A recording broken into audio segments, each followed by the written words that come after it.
Nahum, chapter 1. The burden of Nineveh, the book of the vision of Nahum the Elkoshite. God is jealous, and the Lord revengeth. The Lord revengeth, and is furious. The Lord will take vengeance on his adversaries, and he reserveth wrath for his enemies. The Lord is slow to anger, and great in power, and will not at all acquit the wicked. The Lord hath his way in the whirlwind and in the storm, and the clouds are the dust of his feet. He rebuketh the sea, and maketh it dry, and drieth up all the rivers. Bashan languisheth, and Carmel and the flower of Lebanon languisheth.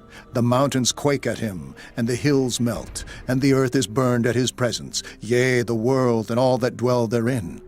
Who can stand before his indignation, and who can abide in the fierceness of his anger?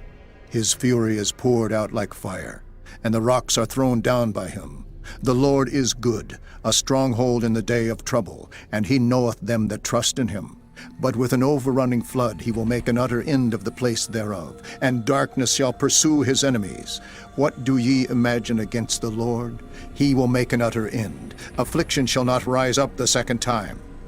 For while they be folden together as thorns, and while they are drunken as drunkards, they shall be devoured as stubble fully dry. There is one come out of thee that imagineth evil against the Lord, a wicked counselor. Thus saith the Lord, though they be quiet, and likewise many, yet thus shall they be cut down when he shall pass through. Though I have afflicted thee, I will afflict thee no more. For now will I break his yoke from off thee, and will burst thy bonds in sunder. And the Lord hath given a commandment concerning thee, that no more of thy name be sown. Out of the house of thy gods will I cut off the graven image and the molten image. I will make thy grave, for thou art vile. Behold upon the mountains the feet of him that bringeth good tidings, that publisheth peace. O Judah, keep thy solemn feasts, perform thy vows, for the wicked shall no more pass through thee. He is utterly cut off. Chapter 2.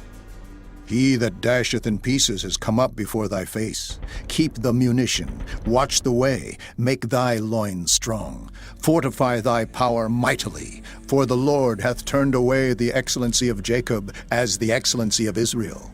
For the emptiers have emptied them out, and marred their vine branches. The shield of his mighty men is made red. The valiant men are in scarlet. The chariots shall be with flaming torches in the day of his preparation, and the fir trees shall be terribly shaken.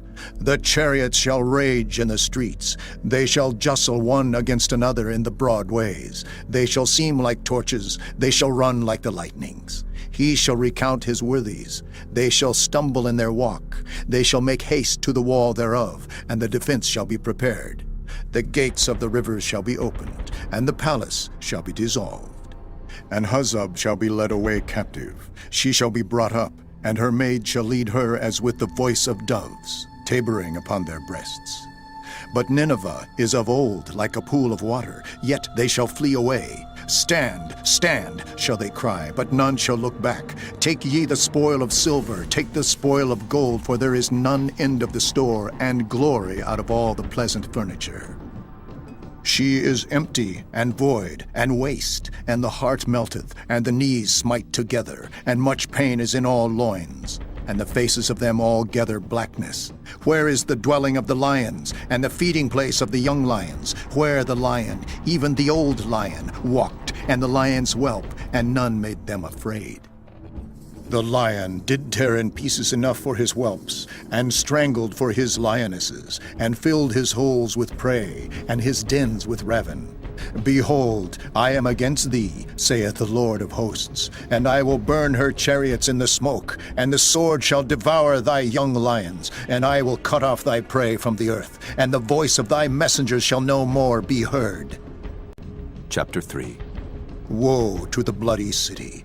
It is all full of lies and robbery. The prey departeth not, the noise of a whip, and the noise of the rattling of the wheels, and of the prancing horses, and of the jumping chariots. The horseman lifteth up both the bright sword and the glittering spear, and there is a multitude of slain, and a great number of carcasses, and there is none end of their corpses. They stumble upon their corpses. because of the multitude of the whoredoms of the well-favored harlot, the mistress of witchcrafts, that selleth nations through her whoredoms, and families through her witchcrafts.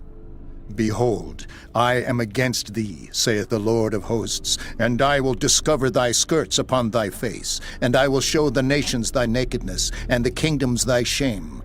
And I will cast abominable filth upon thee, and make thee vile, and will set thee as a gazing stock. And it shall come to pass that all they that look upon thee shall flee from thee, and say, Nineveh is laid waste, who will bemoan her? Whence shall I seek comforters for thee? Art thou better than populous No, that was situate among the rivers, that had the waters round about it, whose rampart was the sea, and her wall was from the sea? Ethiopia and Egypt were her strength, and it was infinite. Put and Lubim were thy helpers. Yet was she carried away. She went into captivity. Her young children also were dashed in pieces at the top of all the streets, and they cast lots for her honorable men, and all her great men were bound in chains. Thou also shalt be drunken, thou shalt be hid, thou also shalt seek strength because of the enemy. All thy strongholds shall be like fig trees, with the first striped figs. If they be shaken, they shall even fall into the mouth of the eater.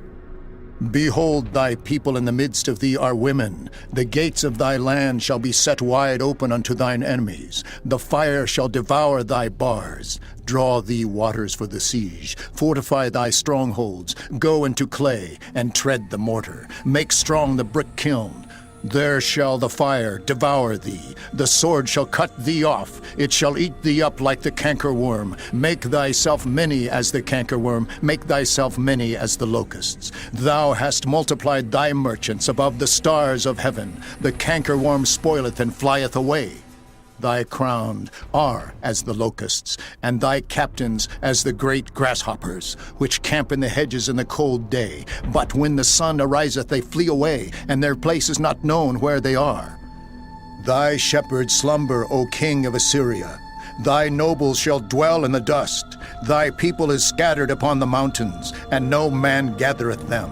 There is no healing of thy bruise. Thy wound is grievous. All that hear the bruit of thee shall clap the hands over thee. For upon whom hath not thy wickedness passed continually?